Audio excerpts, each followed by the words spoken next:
सन 1674 सह्याद्री की ऊंची खड़ी चोटियों के बीच खड़ा था छत्रपति शिवाजी महाराज का भव्य और अभेद्य किला रायगढ़। स्वराज की राजधानी, ऐसा किला जिसे भेदना नामुमकिन माना जाता था। इसी दुर्गम पहाड़ की तलहटी में बसा था एक छोटा सा गांव। वहीं रहती थी एक युवा माँ जिसका नाम था हिरकणी, अपने नन्हे बच्चे, बूढ़ी सास और कुछ गिनी चुनी गायों के साथ।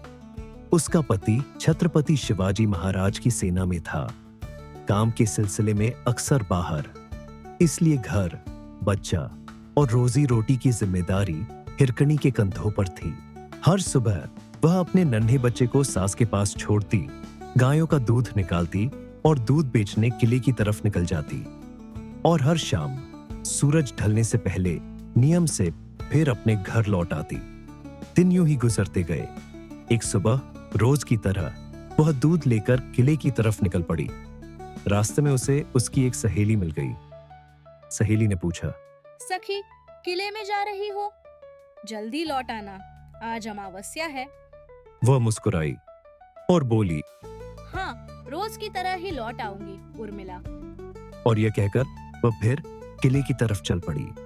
उसे जरा भी अंदाजा नहीं था कि आने वाली रात उसकी जिंदगी की सबसे भयानक और कयामत की रात बनने वाली है। दिन ढल चुका था। किले के भारी लोहे के दरवाजे नगाड़ों की गूंजती आवाज के साथ बंद हो गए। नियम कड़ा था, सूर्यास्त के बाद रायगढ़ का दरवाजा नहीं खोला जाएगा। हिरकणी दरवाजे तक पहुंची, पहरेदारों के पैर पकड़े, मिन्नतें की, रोई और कहा, मेरा बच्चा नीचे अकेला और भूखा है। लेकिन कानून सबके लिए एक सा था। दरबार ने कहा, माई, हम मजबूर हैं, आप रात विश्राम गृह में बिता लीजिए, सुबह होते ही दरवाजा खुल जाएगा, फिर आप चली जाना। अंधेरा गहराने लगा। ऊपर किले पर ठंडी हवाएं चल रही थीं और नीचे गांव की छोटी सी रोशनी में हिरकणी को अपना बच्चा रोता हुआ महसूस हो रहा था। तभी एक माँ के दिल ने एक ऐसा फैसला लिया जिसे सुनकर आज भी लोगों के रोंगटे खड़े हो जाते हैं। हिरकणी ने उस दिशा में कदम बढ़ाए जहां कोई रास्ता नहीं था, सिर्फ 2000 फीट गहरी सीधी खड़ी चट्टान। बिना किसी रस्सी और बिना किसी रोशनी के हिरकणी ने नीचे उतरना शुरू किया। हर कदम मौत को बुलावा था। घने जंगल, गहरी खाइयां और बीच में खड़ा एक विशालकाय पर्वत। हिरकणी धीरे धीरे निश की तरफ उतरने लगी। तभी पत्थरों की दरारों से एक डरावनी फुफकार सुनाई दी। सह्याद्री के ये पहाड़ रात में घोंस और मन्यार जैसे जहरीले सांपों का घर बन जाते हैं। जरा सोचिए, एक तरफ हजारों फीट गहरी खाई और दूसरी तरफ अंधेरे में छिपे हुए सांप जिनका एक डंक मौत का पैगाम था। हिरकणी को नंगे हाथों से चट्टानों को पकड़ना था।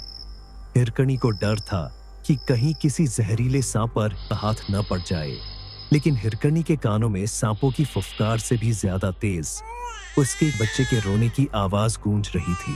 हिरकणी ने पत्थरों को पकड़ा, झाड़ियों का सहारा लिया और हर पल मौत के बेहद करीब से गुजरते हुए वो मां नीचे उतरती रही।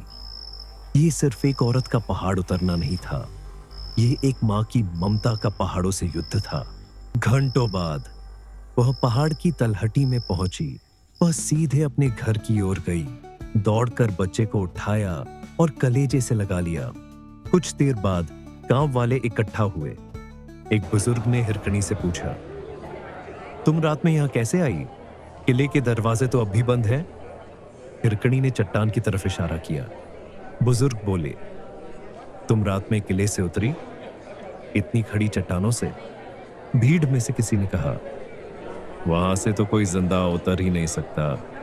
वह मां बस इतना बोली, डर था, पर मेरा बच्चा अकेला था। ये सुनते ही चारों ओर सन्नाटा छा गया, मानो सबकी रगों में खून जम सा गया हो। यह खबर आग की तरह फैल गई। कुछ ही समय में यह बात छत्रपति शिवाजी महाराज तक पहुंच गई। दरबार में जब हिरकणी ने अपनी कहानी सुनाई, उसके दृढ़ हौसले ने महाराज को अचंभित कर दिया। महाराज ने हिरकणी को सोने के कंगन भेंट कर उसका सम्मान किया और फिर आदेश दिया कि जिस खड़ी चट्टान से हिरकणी उतरी थी, वहां एक मजबूत दीवार बनाई जाए। उस दीवार को नाम मिला हिरकणी बुर्ज। इतिहास वीरों को याद रखता है। हिरकनी भी एक वीरांगना थी, एक माँ जिसने अपने बच्चे के लिए असंभव को संभव कर दिखाया। हिरकनी को नमन।